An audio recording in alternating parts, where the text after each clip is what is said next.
Hey everyone! Today I'm starting a new video log or vlog where I'll share some stories, experiences, and our take on useful tech news and happenings. Let's start by getting into the Wayback Machine and talk a little bit about my background, why I started a business, and what led to the creation of Softeq in 1997. In the 1980s, I was a university student attending the University of Houston at night, working as a co-op at IBM down at NASA during the space shuttle days. And I saw the initial growth of the PC industry. The department at IBM had exactly one PC when I joined, and it was in the hallway. I remember an IBM engineer pointed to it and said, "Hey, why don't you become an expert on that thing?" And I thought, hey, that's a great idea. And soon I convinced my manager to let me put the department's only computer on my desk. I taught myself BASIC as a young teenager on paper punch tape, no less. And the PC came with an interpreted BASIC, so I started programming with that. I went on to teach myself Turbo Pascal, followed by assembly language, so I figured that once I understood assembly, I could easily understand other languages. I worked on a lot of cool projects there, in particular a prototype of the space station workstation.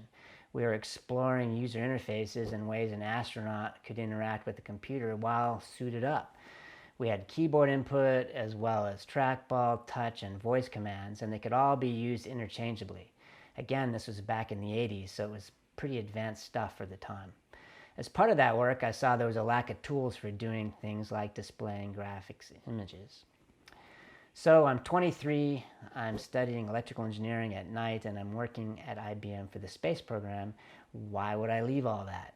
Add in the fact I was married, had 2 children with 1 more child on the way, and it sounds even crazier to leave IBM. But I did leave to develop a leading edge product for a doctor, which was a system to acquire analog signals from 16 sensors around a patient's heart, converting that analog data to digital, displaying it on a high-res monitor, and simultaneously writing the data to a worm, or write once, read mostly, optical drive. I'd wanted to create the proof of concept while still working at IBM, but the doctor was adamant that I commit full-time. Plus, I was commuting 2 hours a day to work and back, and I'd be able to work from home, so it was attractive. At the same time, I decided to sell a developer toolkit for the PCX file format, which I creatively called the PCX Toolkit. Back then, there were no real video standards, and each graphics card had different Super VGA resolutions and commands. So it was a challenge for other developers to support very many cards. The company was called Genus Microprogramming, and it went on to become the largest DOS graphics toolkit provider at the time, but back then that meant about 15 people and $1.5 million in sales. Once Microsoft got Windows right with Windows 95, there really wasn't much need for our DOS tools. I tried to pivot the company to game development as the game business was red hot with games like Doom. I liked low-level development as well as graphics, and the game market was a huge compared to tools, so I thought it was a good fit for the company.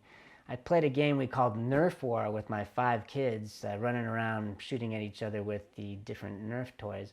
So I managed to license the Nerf name from Hasbro, and I secured a publishing contract with Atari and $300K to develop a kid-friendly shooter like Doom for the Atari Jaguar. But alas, Atari went bankrupt in the middle of the contract. We were still selling toolkits, but it wasn't enough, and it was still on the decline, so I started finding and doing some external consulting projects.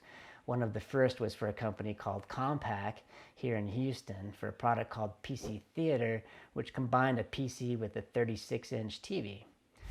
At that point, I decided to separate the consulting business from the toolkit business and formed a company called SoftTech Development Corporation in 1997 with a focus on advanced technical software development.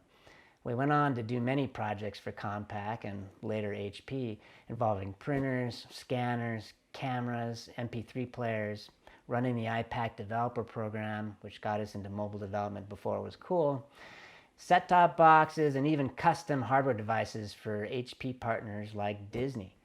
SoftTech has always worked well with hardware companies, and now SoftTech is very well positioned for IoT development. So why did I decide to start a business? Well, three main reasons. First, I've always wanted to be an entrepreneur, and that's what I've been my whole life. I'm interested in all the parts of running business and the challenges that goes with it, as well as the leading edge technology. Second, I was a student without a college degree working for an hourly student wage with a growing family. There was a time I was working 3 jobs just to support ourselves. Starting a business where I could earn more money was partly out of necessity. And third, I saw the growth trend of computers in the computer market and thought I could capitalize on that as well as contribute to it. So that's it for today. I hope it was interesting. Expect news you can use in future updates and our take on useful tech news and happenings.